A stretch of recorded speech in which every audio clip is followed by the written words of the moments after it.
Breaking tonight, the world is shifting fast. Trump shocks the global system. The US president floats a bold idea to replace the UN with a new Council of Peace. Chaos in Davos. Trump arrives late after a plane failure, then immediately turns up the pressure on Europe.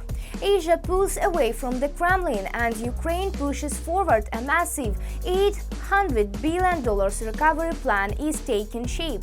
This is Ukraine Today with user Sava Kolesnikova. Stay with us, the most important decisions are unfolding right now.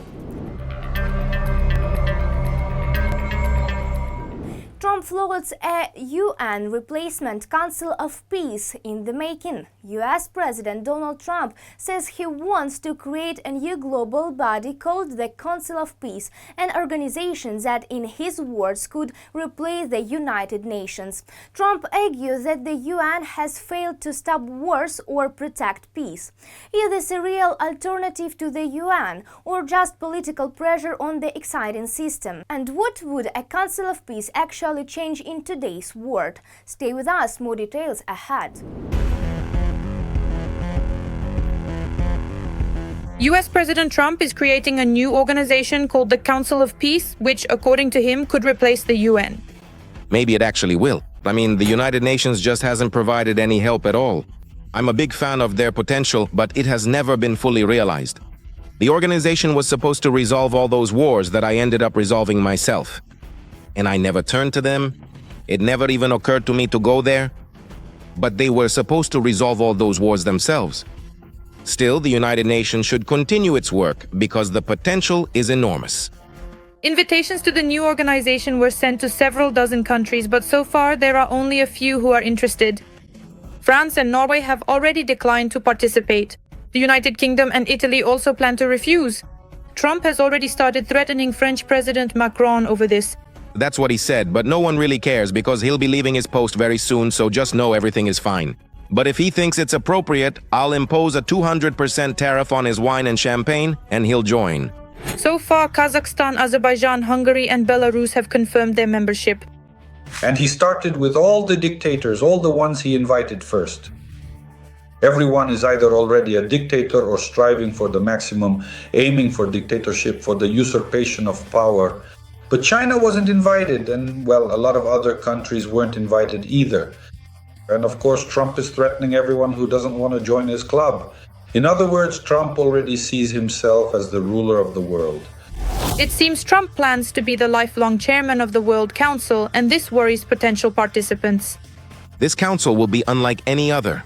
The leaders of the largest countries will take part in it. And it was a great honor for me to be elected chairman of this World Council. And I think you will see something that no one has ever seen before. There will be no other gathering of participants like the one we are about to announce. Everyone wants to join us. It's also still unclear exactly what the billions in contributions that the American president is asking for permanent membership are supposed to be used for.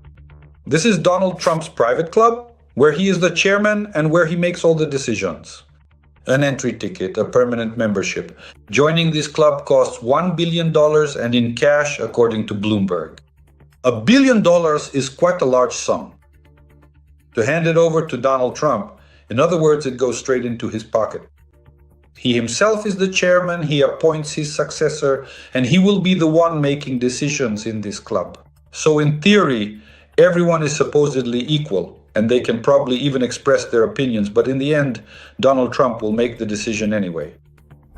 Ukraine was also invited, but they are hesitating to respond since among the invitees is the Russian dictator and other leaders of states that support the war. Yes, indeed, President Putin also received, through diplomatic channels, an invitation to join this peace council. At the moment, we are studying all the details of this proposal, and we also hope to have contacts with the American side in order to clarify all the nuances. Canada is also still hesitating, but it is already known that they do not intend to pay $1 billion for membership. I think you heard from the Prime Minister about the intention to join this peace council. Many details still need to be worked out, but one thing is certain: Canada will not pay for membership.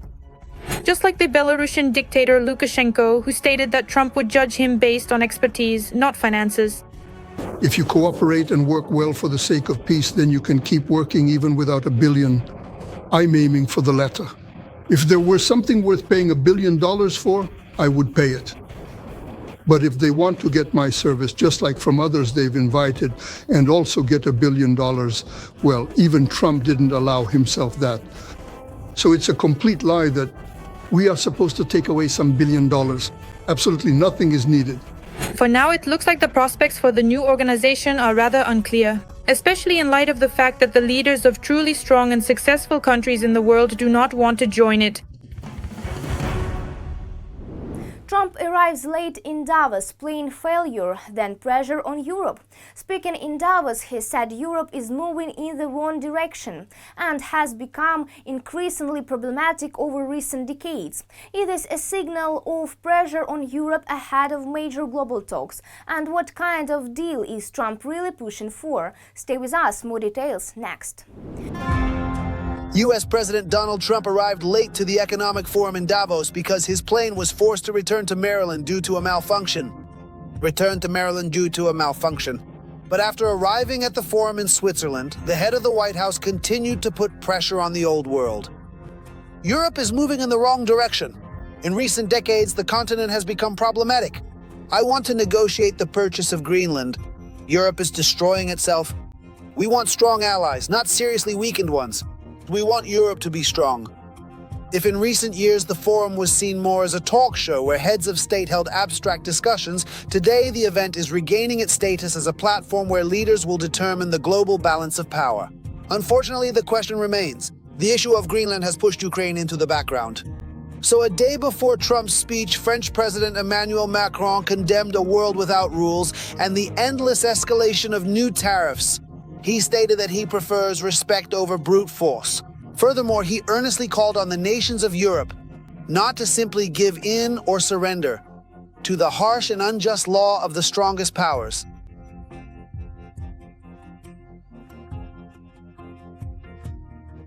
The mechanism for countering coercion, this is a powerful tool and we should not hesitate to use it in today's challenging circumstances. All these statements by the President of France were directed specifically at Trump's policies regarding the island of Greenland and tariffs. The Financial Times, citing its sources, wrote that the signing of the so-called Ukraine Prosperity Plan at the World Economic Forum. In Davos, it was postponed due to deep disagreements between politicians from the European Union and the United States. I would not want to exaggerate the sense of panic. Many publications are already reporting that there is a Washington chat in which the leaders of European countries have already coordinated and are trying to coordinate their actions in advance, given that Trump is known for his unpredictability. Given the current situation around Greenland, Russia is trying to sow even more discord in the relations between the US and Europe. Thus, on Tuesday, Trump's representative Steve Witkoff met with Putin's envoy Kirill Dmitriev on the sidelines of the World Economic Forum in Davos. Witkoff described the talks with the Kremlin representative as very positive. The Kremlin's envoy also commented on the outcome of the meeting. The meeting was constructive, and more people were realizing the correctness of Russian policy. From the Ukrainian side, the new head of the president's office, Kirill Budanov, arrived at the forum. In his speech, he emphasized that efforts to find ways to end the war are being made by both the Ukrainian side and the United States of America. Ukrainian President Volodymyr Zelensky did not come to Davos due to the recent missile strikes on Ukraine. The tension in Trump's rhetoric towards Europe regarding Greenland gives Russian representatives a chance to establish a dialogue with Trump. And they will try to take advantage of this opportunity to return to the world stage. First, to get back into the circle, whether through Dmitriev or by any other means. Second, the objective was to assist Trump in his efforts to shift the political focus away from the conflict in Ukraine toward the acquisition of Greenland. And third, if it were possible, the goal was to drive a wedge between the nations of Europe and the United States, specifically by using that same influential circle of actors to influence their relations. The World Economic Forum in Davos will continue until Friday, January 23rd. And despite the scandal surrounding Greenland and the failed signing of the economic agreement between Ukraine and the US, Trump and Zelensky may still meet in Switzerland given that the head of the White House has expressed such a desire. Asia turns away from the Kremlin. Putin's allies punish their own mercenaries. Kazakhstan has launched hundreds of criminal cases against its citizens who fought in Ukraine. Participation in the war can now lead to up to 5 years in prison. In 2025, after the I Wanna Live project published personal data of Kazakh nationals fighting for Russia, Astana began a large-scale campaign to identify these people. The message is clear: fighting for Putin is no longer protect, even among his so-called allies. Stay with us, more details ahead.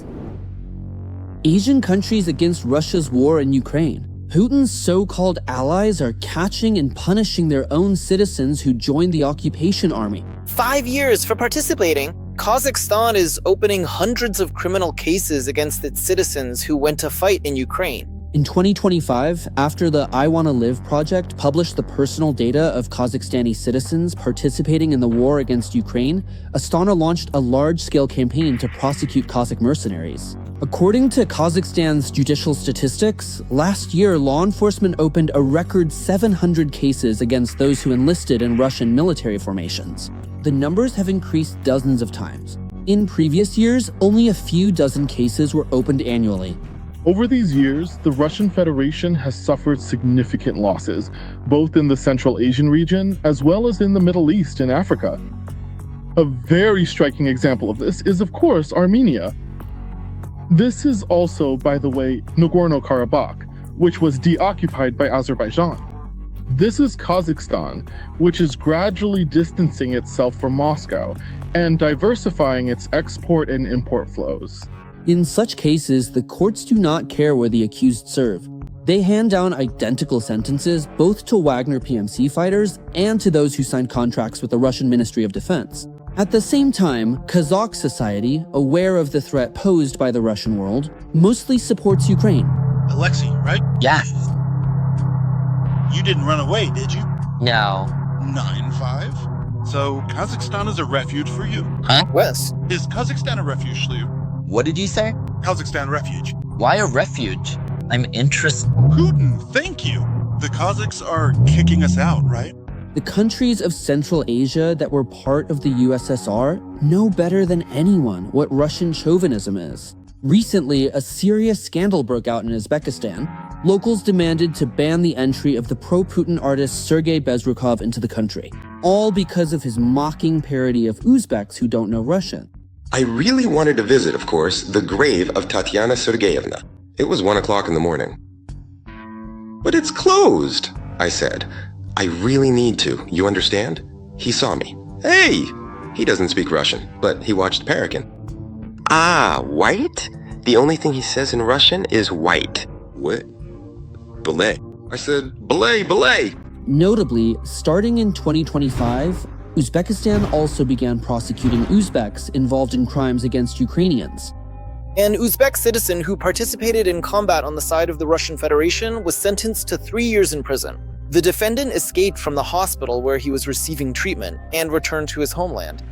There, Putin sternly declares that Russia's sphere of political influence extends wherever there's a Russian soldier, and so on, and so forth.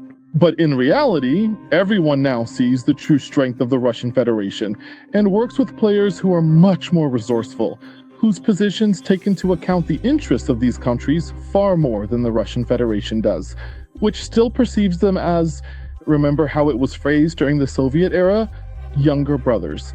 Essentially, those who are supposed to obey. For the largest players in Asia, the Russian Federation is simply a cheap source of raw materials. After the war began, Turkey, India, and China increased their purchases of energy resources from Russia. And no matter how much Moscow tries to twist the narrative by claiming there are allied relations, in reality, there's nothing even close to a solid alliance. In addition to cheap oil and gas, Beijing is slowly but surely absorbing Russian regions.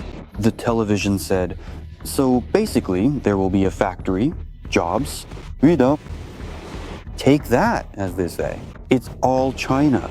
All of this was done for China. Ankar's cooperation with Moscow is based on cheap raw materials that are advantageous for the Turks. On the issue of the war, President Erdogan takes a clear stance. Russia must return all occupied territories to Ukraine, including Crimea.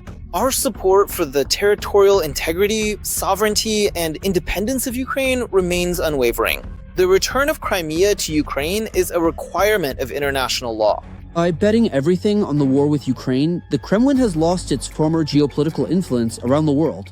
Putin's allies are being overthrown in the Middle East and Syria, captured during helicopter raids in South America, and even in regions historically dependent on Moscow, like Central Asia. They are turning away from Russia in favor of China, the US, and Europe. Ukraine pushes for a just peace. $800 billion recovery plan takes shape. Kyiv and Washington are preparing to sign a major agreement focused on Ukraine's post-war recovery. The plan could unlock up to $800 billion for rebuilding the country over the next 10 years. Russia paying for the damage it caused, while Ukraine secures long-term financial backing for rebuilding its economy, infrastructure and cities. Stay with us, more details ahead. Ukraine continues its fight for a just peace for itself. Several key moments have occurred during this process. One of the important factors is information about Ukraine's funding. Anonymous sources from The Telegraph claim that Kyiv and Washington are preparing to sign an agreement on prosperity for Ukraine's post-war recovery soon. This involves attracting $800 billion for Ukraine's reconstruction over the course of 10 years. We understand that out of these $800 billion, at least $200 billion are Russian assets that are located directly in Europe. Of these $800 billion, up to $400 billion are pledged to be raised by BlackRock. These are already direct private investments. In other words, this is a clear signal that Ukraine will not only survive, but will become a place for business development and real opportunities to multiply and grow capital. This could happen as soon as the upcoming meeting of world leaders. But if this point is more related to the post-war period, then what is happening in the negotiation process right now? Not long ago, the renewed Ukrainian negotiation team visited Miami, where they met with the American side. The Ukrainian representatives were Rustem Umerov, Kirill Budanov, and David Arakhamia. On the American side, the consultations included Stephen Witkoff, Jared Kushner, U.S. Secretary of the Army Daniel Driscoll, and White House staffer Josh Gruenbaum. They discussed in detail economic development and the prosperity plan, as well as security guarantees for Ukraine, focusing on practical mechanisms for their implementation and execution. According to NSDC Secretary Rustem Umerov, Ukraine informed its American partners about recent attacks by the Russian Federation on Ukraine's energy infrastructure. It was also agreed to continue work at the team level during the next round of consultations in Davos. President Volodymyr Zelensky also previously stated that Kyiv and Washington have worked productively on the issue of achieving peace. But there are issues on which the sides are not aligned. He also emphasized that Ukraine must be certain that the war will not resume again just a month, 2 or 3 after or following the end of the US President Donald Trump's term. As for security guarantees, the American side is proposing 15 years, while the Ukrainian side insists on the need for 30, 40, or even 50 years. In other words, a much longer-term perspective. But here it's also important to note another very significant point. Kirill Budanov has joined the negotiation team. The day before, he was appointed head of the president's office. This significantly strengthens the negotiation process with Washington regarding security guarantees and the reconstruction of Ukraine. Furthermore, the official representatives from the American side also directly introduced a specific individual who had extensive and direct personal contact with Budanov. This person is Mr. Driscoll, who can be clearly considered a key part of this specific group, the so-called Vance Group. And this situation is actually a very significant and substantial new development in the overall negotiation track for everyone involved. Budanov is someone with many years of experience communicating with Western intelligence agencies. This extensive network includes the Central Intelligence Agency of the United States, as well as the Secret Intelligence Service, commonly known as MI6 in the United Kingdom. And based on this foundation of international cooperation, of course, a significant number of strategic contacts were obviously established over time, including those positioned directly within high-level political circles. But we should also carefully remember that Kirill Budanov is someone who has frequently communicated directly with members of Russian intelligence services throughout his career. Budanov can use his intelligence experience to establish a more trusting dialogue with the American side, including key figures from Donald Trump's team, such as Jared Kushner. The primary objective pursued by Kirill Budanov within this specific strategic area is to effectively utilize a wide array of additional sophisticated channels of diplomatic communication. These efforts are designed to directly and forcefully promote the comprehensive national interests of Ukraine, particularly concerning the definitive conclusion of the ongoing war. Furthermore, he focuses on the specific parameters and strategic mechanisms that must be urgently activated in this direction. This includes a deep commitment to the robust legal framework and international protocols currently being developed for the critical post-war reconstruction period. Ultimately, this mission is centered on the unwavering and absolute defense of the fundamental long-term interests and sovereignty of our state on the global stage. In addition, Budanov has already had working contacts with the Russians regarding prisoner exchanges and has participated in diplomatic processes. And his experience in the intelligence services allows him to speak the same language as the American military and intelligence community. That's all for today on Ukraine Today. If you want real facts, not Kremlin fiction, support our work. Like this video, share your thoughts in the comments, subscribe to stay informed. Stay strong, stay informed, and stay with Ukraine.